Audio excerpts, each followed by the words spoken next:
to the extent that the white supremacists has anything to do with anything that black people do, they do things that are harmful to black people.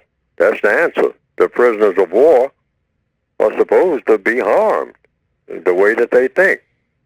You got color in your skin, you are eligible to be dominated and mistreated. That's what you are born for. That's what they are taught.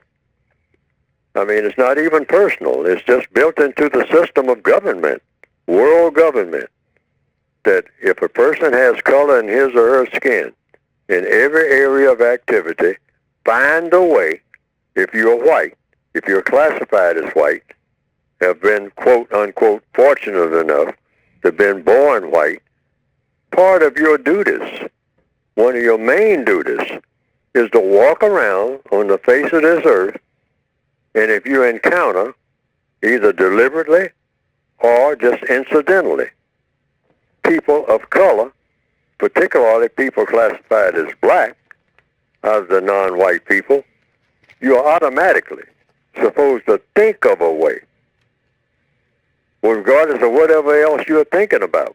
If you are classified as white, you're supposed to automatically say, yon goes a person with color in his or her skin. Now, as a duty, as a white person, it is my duty to kind of figure out a way to get over there where that black person is and figure out a way that you can do some type of harm to that person.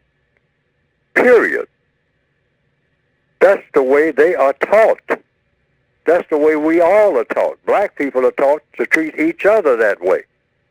By whom? Directly, indirectly, through the books and all like that, and through the use of the word dark and black, and the way the word is used, that is outlined in the code book, in the word guide, and in the basic textbook.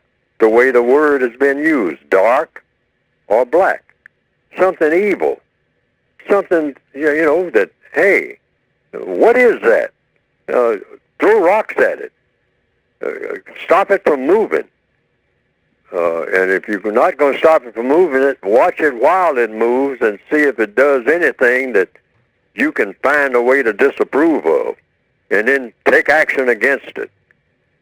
Now, when you see yourself that way, you're seeing yourself the way that the white supremacists and most white people on this planet have been taught from birth to react at the sight of a person who has color.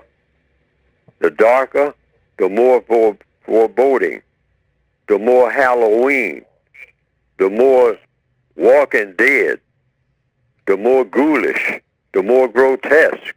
That thing is something that brings horror, something that is a terrorist, something evil.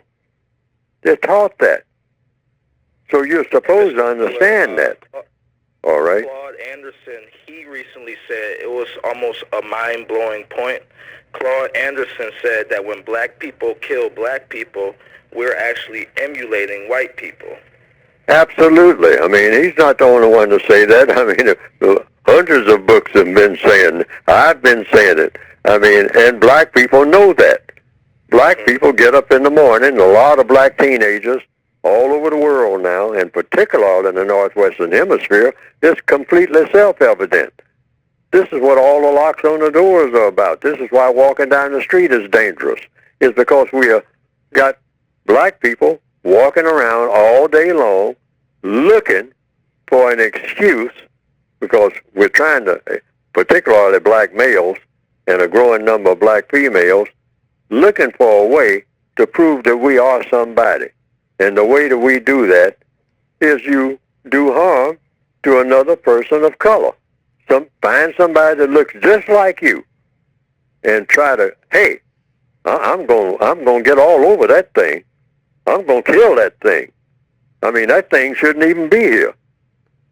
I shouldn't be here, but I ain't got nerve to kill myself, so I kill him because he looks like me. That's a reflection of me. That reminds me of me, and I can't stand myself, so why could I stand him? And that's why we kill each other. by the bushel all over the world as we're speaking right now. And we call it tribalism. We give it all kind of names. Well, you ain't a member of my gang. Yes, you are. You're all fellow prisoners, that's all. But you got prison gangs, all right?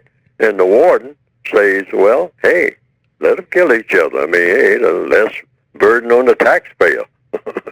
You know, we're tired of running ambulances for these Negroes.